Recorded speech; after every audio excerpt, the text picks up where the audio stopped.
여기에 최근 슈퍼러브 축구 유튜버 팀이 발렌시아 훈련장에 방문하여 이강인을 유소년 때 가르쳤던 스승을 만났는데요.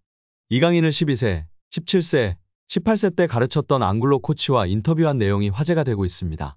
앙굴로 코치는 이강인은 항상 우상향으로 발전을 했어요. 12세 때 이미 또래들과 다르다는 것을 제 눈에는 보였어요. 나이에 비해 기술이 좋고 상대방을 쉽게 제치는 선수였어요. 그리고 나서 발전하며 진화했고 경험을 쌓아 성장하고 더 좋은 선수가 되었어요. 발렌시아 1군 선수감이라는 것을 의심한 적이 없어요.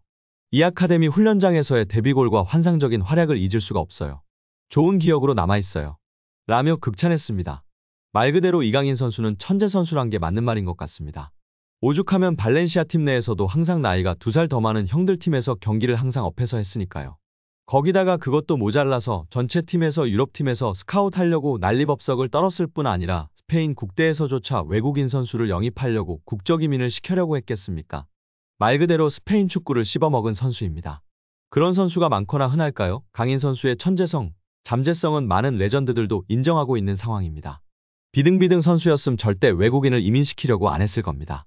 아마도 이강인만한 선수는 20년간은 나오기 힘들 것이라고 레전드들이 입을 모으고 있습니다. 손흥민 선수에 이어 세계 축구사에 또 한 번의 역사를 쓸 것으로 기대받고 있는 상황입니다. 예전에 이강인이 터치플레이 채널에서 고 유상철 감독님이랑 얘기한 게 있었는데 유럽 선수들은 기본기는 엉망인데 상대가 압박이 왔을 때 어떻게 대처하는 판단 능력이 빠르다고 하는데요. 왜냐면 스페인 유수는 어릴 때 경기를 많이 뛰고 경기력 위주로 훈련한다고 합니다. 그래서 유럽 스카우터들이 한국 선수들 평가할 때 기술이 좋고 빠르고 기본기도 훌륭한데 전술이해 능력이 떨어진다고 지적하기도 했었습니다. 강인이는 이를 갖추기 위해 외국에서 축구를 해야 한다고 강인이의 부모님들께 적극 권했다고 전해지고 있습니다. 강인이 같은 아이를 본 적이 없어서 방송 후에도 UBFC에서 따로 교육했었고 결국 10살 때 스페인행이 성사되면서 헤어지게 된 것입니다. U20 월드컵 4강 김은중 감독도 우리나라 선수들이 옛날보다 기본기, 개인 능력이 훨씬 앞서고 있으나 특별하지 않은 것은 특징이 없다. 전술이해도 게임 운영 능력과 더불어 개인적 특징이 강해야 한다고 발언하기도 했습니다. 이강인 선수는 스페인에서 게임 운영 능력, 전술이해도 등이 탁월했고 탈압박과 드리블이라는 개인 능력까지 좋아 앞으로가 더욱 기대되는 상황입니다. 여기에 최근 볼만찬 기자들 유튜브 채널에서 한국 축구의 레전드 고정훈 김포 감독님의 극찬이 화제가 되고 있습니다. 손흥민 선수는 말할 것도 없이 최고다. 프리미어리그에서 그렇게 활약하고 득점왕을 한다는 것은 정말 믿을 수 없는 일이다. 그리고 요즘 눈에 띄는 선수가 이강인이다. 작년까지만 해도 저 피지컬로 과연 유럽에서 살아남을 수 있을까라는 생각이 강했던 선수였다. 올해 그의 퍼포먼스를 보면서 완전히 생각이 바뀌었다. 정말 최고다. 기술이 최고인 것은 물론 눈빛이 다르다. 악발이 근성이 있다. 기질이, 승부욕이 장난이 아니다. 저런 모습을 특히 배우라고 선수들에게도 이야기하고 있다. 기술이 최고인 것뿐 아니라 악발이 근성으로 뛰는 모습이 있기 때문에 어린 시절부터 그런 모습이 보였었다. 그러니 살아남는 것이고 최고가 되는 것이다. 앞으로도 더 좋은 모습을 보여줄 이강인 선수이다. 라며 극찬했습니다. 옆에 있던 축구 전문 기자들도 레알과의 경기에서도 주눅들지 않고 자신의 퍼포먼스를 보여주고 라모스에게도 강하게 태클하는 등 승부욕과 감독님이 말한 근성, 기질이 보였던 것이 정말 대단한 것 같다. 레전드분들이 다들 이강인을 언급하고 극찬하고 있다며 동조하였습니다. PSG 첫 한국인 선수 이강인이 프랑스 리그앙 이달의 골 주인공으로 선정되며 화제입니다. 리그1 사무국이 15일 공식 소셜네트워크 서비스 SNS를 통해 2023년 11월 이달의 골 주인공으로 이강인이 선정됐다고 발표했습니다. 리그1은 지난 달 4일 프랑스 파리 파르크 대 프랭스에서 열린 PSG와 몽펠리에와의 11라운드 맞대결에 터진 이강인의 첫 골 영상을 소개하며 이달의 골 주인공이 이강인이다 라고 소개했습니다. 이 골은 리그앙에서도 주목했습니다. 지난 7일 사무국은 11월 이달의 골 투표에서 승리할 선수는? 이라며 11월 최고의 골을 뽑는 투표가 실시됐음을 알렸었는데요. 후보에 총 5명의 선수가 이름을 올렸는데 이강인의 기념비적인 리그앙 데뷔골 장면이 당당히 후보 중 하나로 뽑혔습니다. 이강인은 이 경기에서 전반 10분 오른쪽에서 넘어온 땅볼 크로스를 왼발로 침착하게 잡은 뒤 강력한 왼발 슛으로 골문 왼쪽 상단 구석을 정확히 찔러 넣었습니다. 앞에서 킬리앙 음바페가 넘어오는 크로스를 흘려주면서 이강인에게 공간이 생겼고 팀이 함께 만든 득점이었습니다. 이강인은 이 골로 자신의 리그앙 데뷔 골을 신고했는데요. 올 여름 많은 이적설을 뿌린 뒤 PSG 첫 한국 선수로 합류한 그의 새로운 시작을 알리는 득점이었습니다. 경기 후 루이스 엘리케 감독은 경기 후 기자회견에서 이강인은 예전에 스페인에서 뛰었던 선수라 내가 잘 아는 선수 라며 루이스 캄포스 디렉터와 클럽의 훌륭한 영입이다. 그를 팀에 합류시킨 건 행운이다 라고 극찬했었습니다.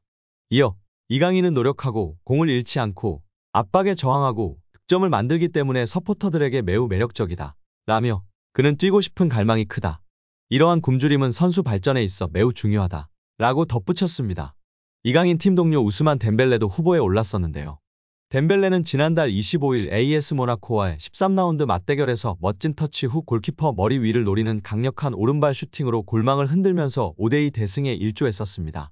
후보에 오른 나머지 3명은 아벨리 졸로, 벤자맹 부리조, 티아고 산토스로 이들은 이강인과 덴벨레과 함께 11월 리그왕 이달에 골을 두고 경쟁을 펼쳤었습니다. 그러나 이강인이 팬투표에서 가장 많은 득표에 성공하며 리그왕 데뷔 후 처음으로 개인상을 수상하게 됐습니다. 이강인은 지난 시즌 마요르카 소속으로 스페인 라리가에서 맹활약하면서 올 시즌을 앞두고 프랑스 리그왕 챔피언 PSG로 이적했습니다.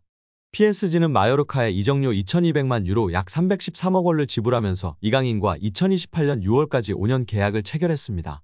PSG는 프랑스 리그 최고의 클럽이자 유럽 축구연맹 챔피언스리그에서도 매 시즌 레알 마드리드, 맨체스터 시티, 바이에른 뮌헨 등과 함께 우승 후보로 꼽히는 세계적인 팀이기에 이강인의 PSG 이적 소식은 한국 축구 팬들을 열광시켰습니다.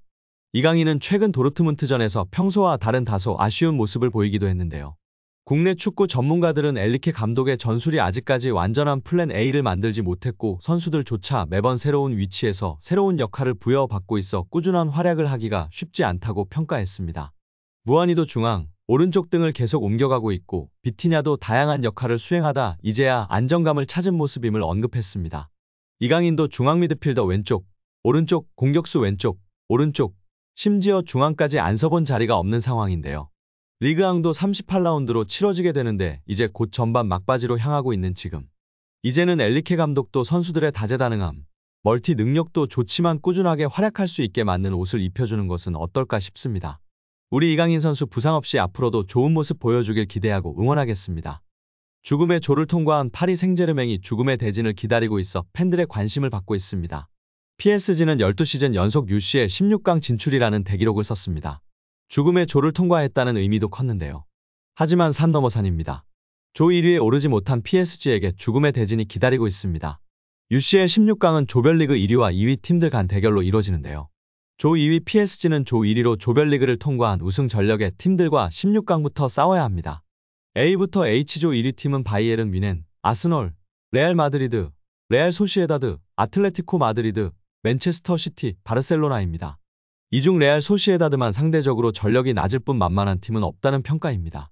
16강부터 김민재가 속한 뮌헨, 디펜딩 챔피언 맨시티, 라리가 최강 레알과 만날 수도 있다는 것인데요. 16강 대진 추첨을 앞둔 가운데 예상치 못한 흐름이 이어지며 비시드 팀의 나폴리, 인터밀란, 파리 생제르맹이 속하게 됐습니다. 오는 12월 18일 16강 추첨을 통해 내년 2월 열릴 챔피언스리그 토너먼트 무대 대진이 밝혀집니다.